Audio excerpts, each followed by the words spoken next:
Fala aí, torcedor palmeirense, bem-vindo a mais um vídeo do canal Porco Raiz, nesta segundona chuvosa e pós-encerramento das atividades esportivas da Sociedade Esportiva Palmeiras.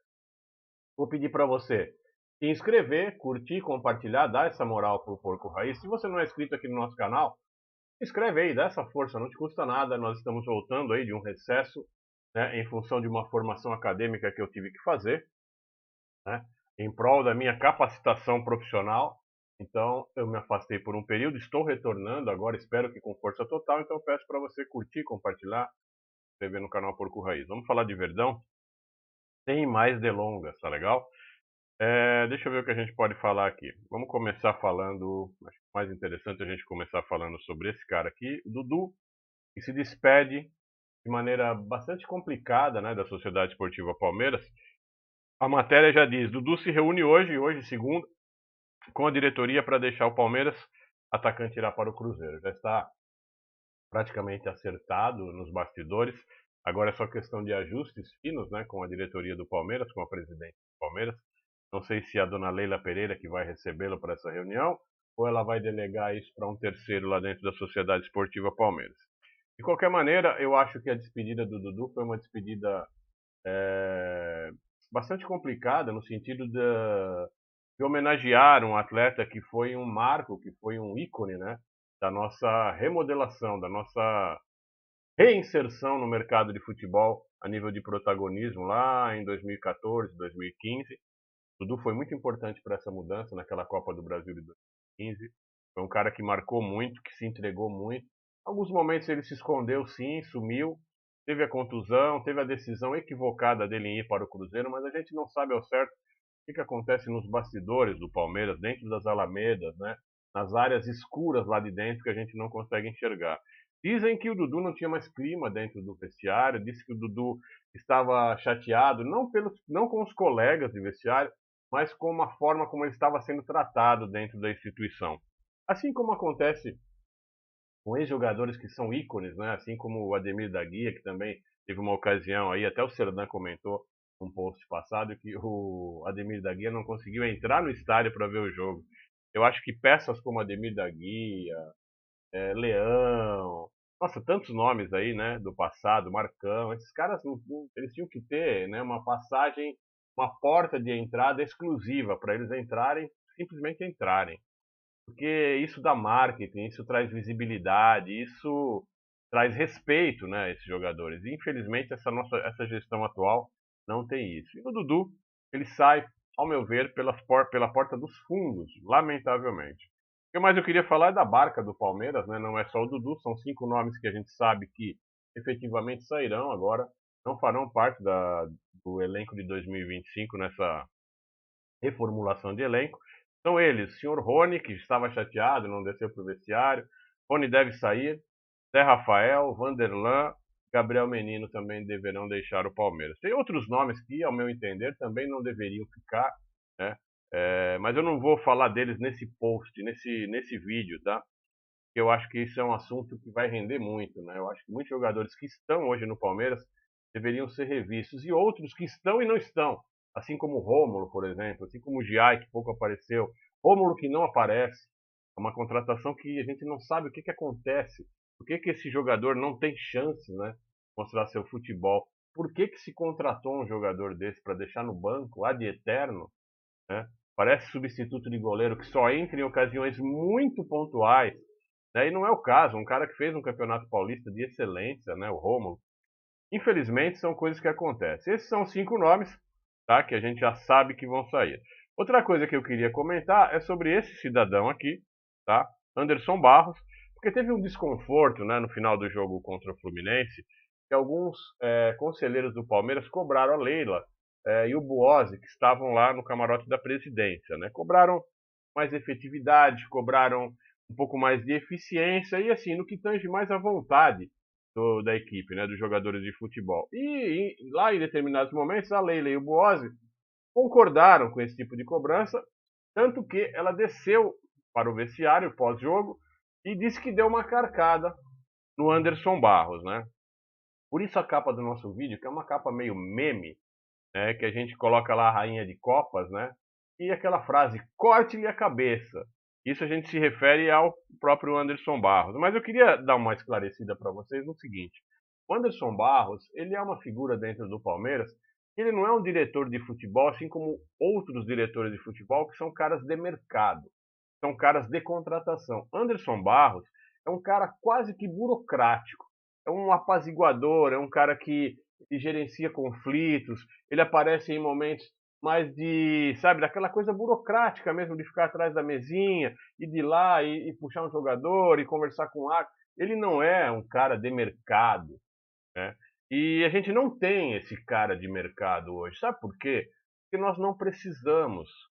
Porque o tipo da gestão que nós temos é essa questão de não adianta ter tanta gente querendo fazer negócio, tanta gente querendo buscar atletas, se não há a mesma intenção na contratação de fato.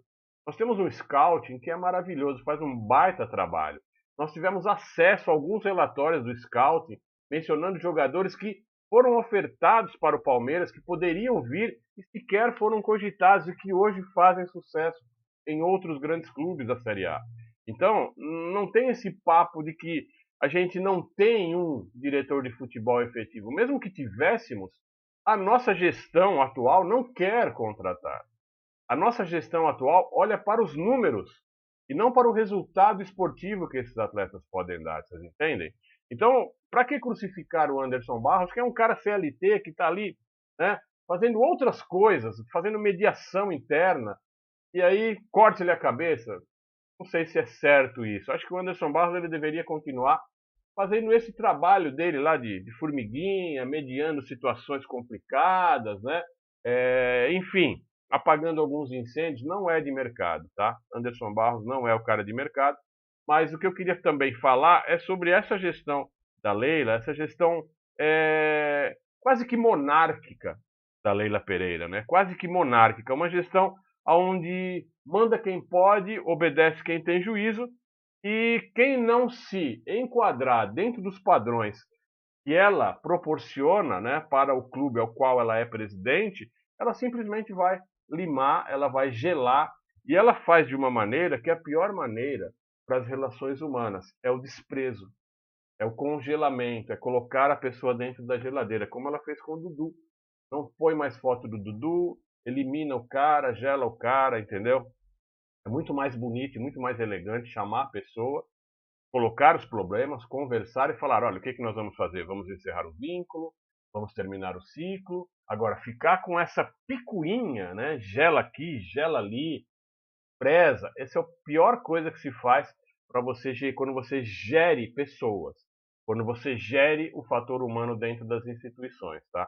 Isso eu falo de experiência, porque eu já fui gelado em instituições, já fui deixado de lado e eu sei muito bem como é esse sentimento na nossa pele. Acredito que você também já tenha passado por isso. Então não é a forma ideal de se gerir nada, principalmente o elemento humano dentro das empresas, dentro das instituições. E é a maneira como a Leila Pereira faz.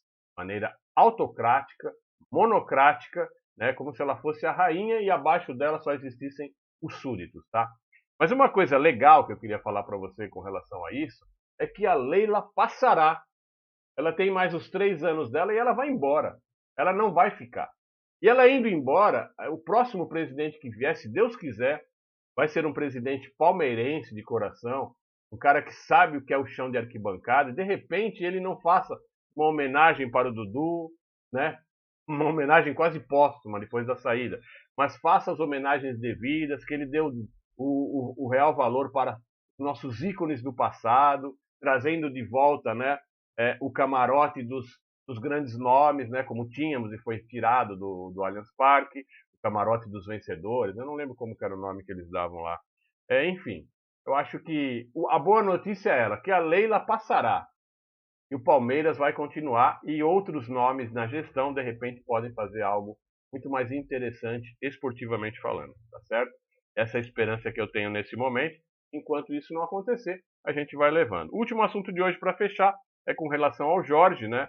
Tem uma matéria aí da Gazeta Esportiva, ao qual eu me refiro lá no nosso Instagram, também convido você para ir para lá, dar uma chegada lá. O Jorge, presidente da Mancha, disse que vai entregar o cargo da presidência da torcida uniformizada porque, como vocês sabem, tem um mandato de prisão expedido contra ele, naquela questão lá da Fernão Dias, aquele ataque à Mancha Azul. Tomar um cafezinho. A Mancha Azul é a torcida do Cruzeiro, né, que resultou em uma morte e outros tantos feridos, né? E o Jorge, como tem esse mandato de prisão e estava, né, como não foi encontrado, para a justiça estava foragido, ele mencionou que ele vai entregar o cargo, né, a Mancha Verde vai ser gerida por um conselho até a próxima eleição, né, em 2025. Então não vai ter presidente de momento, o conselho vai ficar gerindo a Mancha Verde. E o Jorge disse que se retira para defender de uma forma mais efetiva, né, se dedicar à sua defesa, provar a sua inocência, palavras dele, e também para preservar a sua família, né, de assédio, enfim. Então diz que o Jorge vai se entregar às autoridades policiais e aí vai focar na sua defesa jurídica e larga, então, abandona, né, de momento, a Mancha Verde, tá certo? Então essas eram as notícias de hoje, tá? Vamos voltar aqui para a tela cheia para a gente se despedir. E, gente, é aquilo. Para fechar mesmo esse vídeo, a minha esperança ela é boa, porque eu acho que serão mais 3 anos complicados dentro dessa monocracia, eu julgo ser assim. Muitos podem ir contra, podem falar, não, a Leila é a melhor presidente. É uma grande presidente falando de finanças e administrativo. Mas, esportivamente, para mim, é uma das piores presidentes que passou no Palmeiras, tá? Porque realmente ela não olha para o time de futebol. Para mim, ela conseguiu destruir um time campeão, um elenco bacana, um elenco uníssono, e ela faz todo mundo hoje de carneirinho, todo mundo respeitando a grande mandatária, a rainha de copas. Vou ficando por aqui. Grande abraço. Ó, vai lá, se inscreve, dá essa moral ao Porco Raiz, estou precisando. Grande abraço, avante palestra, até mais.